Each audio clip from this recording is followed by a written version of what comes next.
But as a human being, I have an opinion, and I'm sure you do. Texting, emailing, Twitter, all that, it's obviously been very effective for all kind of reasons, like what Jane just described, or the January 25th movement in Egypt. That was, to a substantial extent, a Twitter-type movement. And there are many other examples. I mean, that's the way people get organized, and communicate, and so on. It's the way my daughter talks to her daughter in Japan, let's say, that kind of thing. I don't like it very much, frankly, for exactly the reason you mentioned. One of the consequences is that there's a kind of a cheapening of discourse. Things that you can't say in whatever it is, 200 characters, don't exist. Well, any serious thought about any topic is going to take some attention, thought, qualifications, looking at various aspects of it and so on. And that's excluded by the medium. So what tends to happen is, you can see it with activist movements, which are using these methods very effectively, but there's kind of like a pressure there inherent for them to turn into cults in which you repeat catechisms, things that you can say briefly and quickly and that don't have qualifications and don't consider the opposite, considerations that might be to the contrary of the conclusions and so on. In general, that's not a good thing. And it's not just these new technology. I think that's been happening much more generally. I can see it. I've been teaching for 60 years, and you see differences.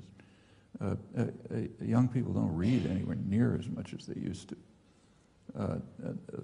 I have friends who teach undergraduate history, say, and they tell me that they simply cannot use the texts that they used to use 30 years ago. Students can't understand them. They look at the long paragraphs and eyes glaze over. It's not what you're used to. I can see it with my own grandchildren. They're stimulus hungry.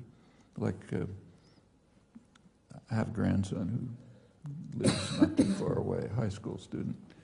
My daughter brings him over often Sunday night, and he's supposed to do his homework. Of course, he hasn't done anything all weekend. So he sits down Sunday night carrying out the activity that he calls doing his homework. He's got a laptop. He has earphones with all kind of whatever it is going in there. Alongside the whatever he's doing on the laptop, he's communicating with about 10 friends, about nothing, like I'm standing up or I'm having a sandwich or something. And all of this has got to go on at once, And if it's anything less than that, he gets kind of nervous and jittery. Well, I think the Twitter texting effect is contributing to that. I mean, I've noticed that, say with my grandchildren, emailing is no good because that's too slow and too extended. So it has to be something much shorter. And when I said that my daughter communicates with her daughter by texting or Twitter or something, it's because her daughter won't, my granddaughter won't look at anything longer than that, like emails out, And these are negative. I think these are harmful effects that go along with the very useful effects of the new technology. That's kind of